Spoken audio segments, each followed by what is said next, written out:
오늘의 비하인드 뉴스입니다. 이성대 기자가 나와 있습니다. 첫 번째 키워드 열죠. 네, 첫 번째 키워드입니다. 약 주고 병 주는 홍준표. 병 주고 약 주는이 아닙니까? 바뀌었습니까, 순서가? 예. 약을 먼저 줬는데요. 예. 자, 자유한국당 유력 대선 주자죠. 홍준표 지사가 내일 영장 실질 심사를 앞두고 있는 박근혜 전 대통령에게 진심 어린 조언과 날선 비판 동시에 보냈습니다. 예. 이제 약을 먼저 줬다고 했는데 무슨 약입니까? 네, 오늘 자신의 페이스북에 이렇게 적었습니다. 자, 보시는 것처럼 전두환 씨가 골프 치러 가서 캐디에게 팁 10,000원을 주면서 이제 내 전 재산 26만 원이다 이런 농담을 했다. 이처럼 한 나라를 책임졌던 사람은 어떤 위기가 닥치더라도 여유와 유머를 잃어버리면 안 된다. 당당하게 대처하라.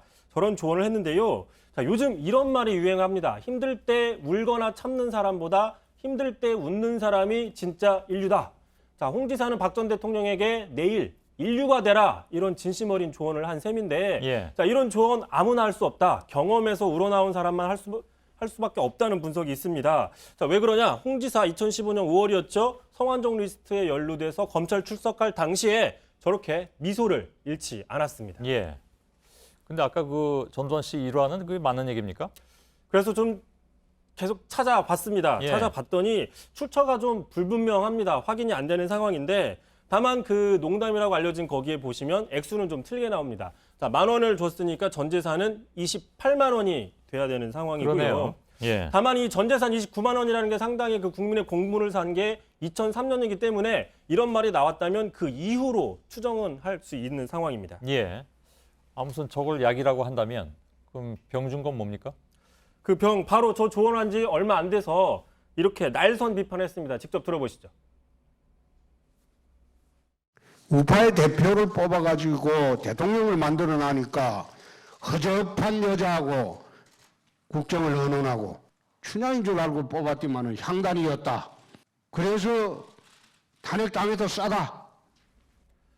자, 춘향이가 아니라 향단이었다. 이 말은 이미 지난해 연말이었죠. 그 지난해 연말 탄핵이 국회에서 표결된 이후에도 한번 했던 이야기입니다. 예. 아무튼 홍 지사 말은 늘 좋게 표현하면 진폭이 큰 것 같습니다. 다음 키워드는요? 자, 두 번째 키워드입니다. 속마음 들킨 국민의당. 국민의당 지금 대선 후보 경선이 한창 진행 중인데 오늘 최고위에서 사실상 안철수 전 대표를 대선 후보로 결정한 듯한 발언들이 막 나와서 논란이 있었습니다. 예. 자, 박지원 대표 일단 이렇게 얘기를 했습니다. 자, 문재인 후보와 우리 당 후보가 오차 범위 내에서 우열을 가리지 않는다. 또 문병호 최고위원도 비슷한 이야기를 했는데 자, 이 말들의 근거가 된 게 뭐냐면 어제 보도가 됐던 한 여론조사 보도입니다. 보시는 것처럼 문재인 안철수 양자 대결 오차 범위 접전이다. 저런 보도가 나왔는데 하지만 응답률이 3.4%로 너무 낮아서 정확한 분석이 힘들다는 게 지금 전문가들의 분석이고요. 예. 10% 이상은 돼야 된다. 이런 의견들도 있습니다. 예. 선관위에 따르면 지금 여론조사에서 응답률이 낮으면 여론 반영에 한계가 있다.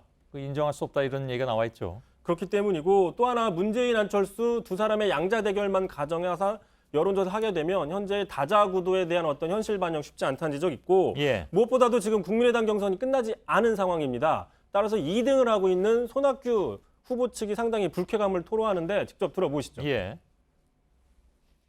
저도 안철수 대표님 후보님 얘기하는 거 당연하다고 생각을 하는데 일주일만 참아주시면. 예. 다음 키워드는요? 자, 마지막 키워드 가겠습니다. 모두 자리에서 일어나세요. 자, 선관위가 이번 대선 본선 TV 토론에서 스탠딩 토론 방식을 도입하는 것을 적극 검토하고 있습니다. 예. 자, 원고 없이 진행하는 미국식 TV 토론, 최근에 바른정당이 차용해서 화제가 됐던 이런 식의 방식을 하겠다는 건데 현재 선관위 주관 총 3번의 토론을 하는데 이 중에 최소한 1번 정도는 이런 방식으로 하겠다는 걸 검토하고 있습니다. 다만 예. 원고 없이 하는 게 아니라 A3 규격 이내의 어떤 서류나 자료, 도표 같은 거는 사용할 수 있게 한다고 합니다. 예.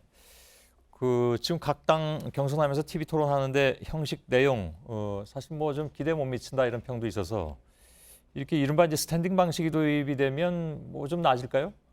근데 문제는 지금 TV 토론에 참여할 수 있는 대상자에 대해서 선거법에서 이렇게 규정을 해놨는데 이 규정에 따르면 이 5정당의 대선 후보들이 모두 다 참여할 수밖에 없게 됩니다. 예. 따라서 자리에서 일어났다 뿐이지 앉아서 할 때랑 어떤 내용적인 측면의 달라지지 않는 거 아니냐 이런 우려들도 나오고 있습니다. 예, 제가 과거에 저 100분 토론할 때 민주당 대선 후보 경선 토론을 다 서서 했던 적이 있습니다. 한번 인원이 한 대여섯 명 됐던 걸로 기억을 하는데 그때 서서 하니까 좀 어색하긴 했는데 사실 그 토론의 가장 좋았던 점은 말 그대로 자유 토론이었다는 데 있습니다. 그러니까 시간 규정 뭐 이렇게 다 이렇게 하지 않고 정말 자유 토론을 했던 그런 기억이 나는데 글쎄요, 대선 후보 토론도 그렇게 한다면 혹시 또 모르겠습니다. 예.